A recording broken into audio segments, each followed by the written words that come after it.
Hi mga ated! Welcome back to my channel, All About Theory. Ang video natin ngayon ay gagawa tayo ng pospas or sa mas kilala sa tawag na goto. So meron tayo ditong half kilo ng chicken, nakakat na po siya into assorted parts. Bawang, sibuyas at luya, meron din tayong Knorr chicken cubes at gagamit din tayo ng patis or asin, optional po kung anong gusto ninyong pampaalat. Paminta, tara mga ated, samahan niyo na ako magluto.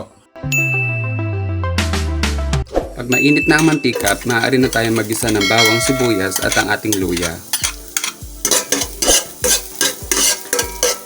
Kung napapansin ninyo, kaunti lang ang mantika inilagay ko dahil paggisa natin ng ating manok, hahayaan natin ito magisa at magmantika sa sarili niyang fats. Nang sa gayon ay iwas din tayo sa sobrang mamantika ang pagkain.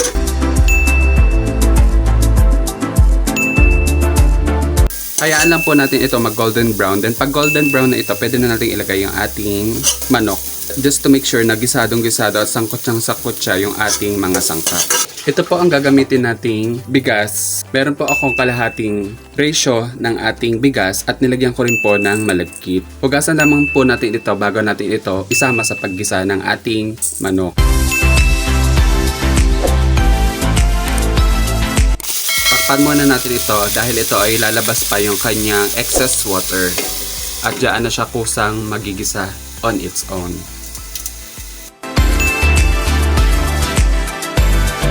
Igigisa ulit natin yung sinet aside natin na bawang, sibuyas at luya doon sa ating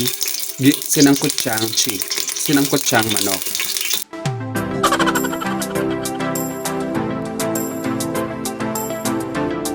At pag nag-golden brown na ulit natin or na-reheat na natin yung ating sangkutsadong pampalasa, maaari na natin ilagay yung ating hinugasan at malinis na pinagsamang bigas at malagkit.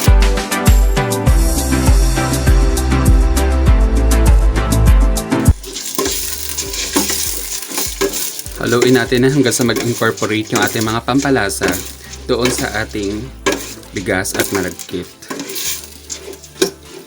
Maaari rin natin dagdagan ng mga 2 to 3 cups ng water para mapalambot natin na mabilis yung ating bigas at malagkit.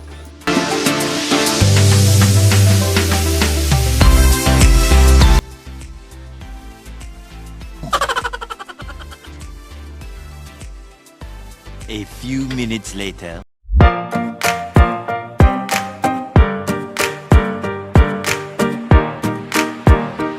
Naglagay na rin po ako dito ated ng kasuba dahil ito po ay nag-a-add ng additional color at flavor para sa ating chicken pospas.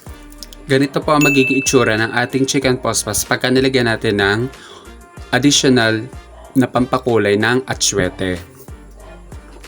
Pag ganitong kumukulo, pwede na po natin ilagay yung ating remaining na tubig or yung chicken broth na ating sinet aside kanina.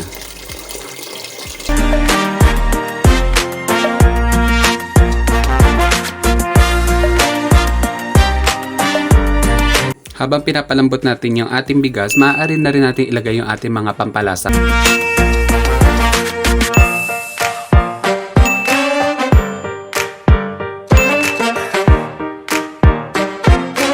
Takpan natin hanggang sa kumulo ulit ito at lumambot na ang ating chicken pospas. At pagluto na, maaari na itong iserve.